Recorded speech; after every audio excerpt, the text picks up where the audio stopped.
പുറത്തു വന്നത് രാഹുൽ മാങ്കൂട്ടത്തിലിന്റെ ശബ്ദം ഇന്നിപ്പോ രാഹുൽ ഈശ്വർ പുറത്തു വിട്ടിരുന്നു. അവർ തമ്മിലുള്ള ഫോൺ സംഭാഷണം പിന്നീട് അത് പിൻവലിച്ചു. പക്ഷേ എന്താണ് അതിൽ കേട്ടതിൽ നിന്ന് എനിക്ക് മനസ്സിലായത് ഒരു സഹതാപ തരംഗം ഉണ്ടാക്കാൻ വേണ്ടിയിട്ടുള്ള എന്തെങ്കിലും ഒരു മാർഗം ആലോചിച്ച് ആ നിലയ്ക്ക് ചെയ്തതായിരിക്കും ഞാൻ കരുതുന്നത്. എനിക്കതിൽ ഏറ്റവും രസകരമായി തോന്നിയത് മുതിർന്ന കോൺഗ്രസ് നേതാവായ അജയ് തറയിലിന്റെ ഉപദേശമാണ്.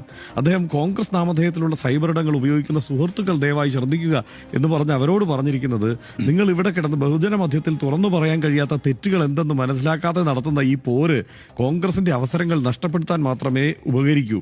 കോൺഗ്രസ് നേതാക്കളെ ചീത്ത വിളിക്കുന്നതും അധിക്ഷേപിക്കുന്നതും അവസാനിച്ച് നിങ്ങൾ പിണറായി വിജയനെയും ഇടതുപക്ഷ ഗവൺമെന്റിനെയും നരേന്ദ്രമോദിയെയും അധിക്ഷേപിക്കാൻ ഈ സമയം വിനിയോഗിക്കണം. അതെ, അങ്ങനെയാണെങ്കിൽ പെയ്ഡ് PR വർക്കിന്റെ പിറകെ പോകേണ്ടി വരുന്ന ഗതികേട് ഉണ്ടാവില്ല എന്നുമാണ് അദ്ദേഹം പറഞ്ഞു വെക്കുന്നത്.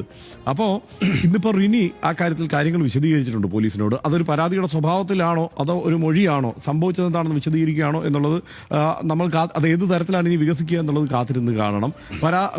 ഇതിൽ ഉൾപ്പെട്ടിട്ടുള്ള ആളുകളുടെ എണ്ണം നമുക്ക് ഈ പറഞ്ഞതുപോലെ 2 കൈയിലെ വിരൽ വെച്ചും 2 കാലിലെ വിരൽ വെച്ചും എണ്ണിയാൽ തീരുന്നതല്ല എന്നുള്ളത് എല്ലാവർക്കും അറിയാം. പക്ഷേ അത് എങ്ങനെയായിരിക്കും ഇനി ഇക്കാര്യത്തിൽ പരാതികൾ ഉണ്ടാവുക എന്നത് നമ്മൾ കാത്തിരുന്ന് കാണേണ്ടതാണ്. പക്ഷേ കോൺഗ്രസിനെ ഇത് വല്ലാതെ ബുദ്ധിമുട്ടിലാക്കുന്ന തരത്തിലാണ് ഈ സൈബർ അണികളുടെ ഈ പ്രകടനം. ഇതിനൊരു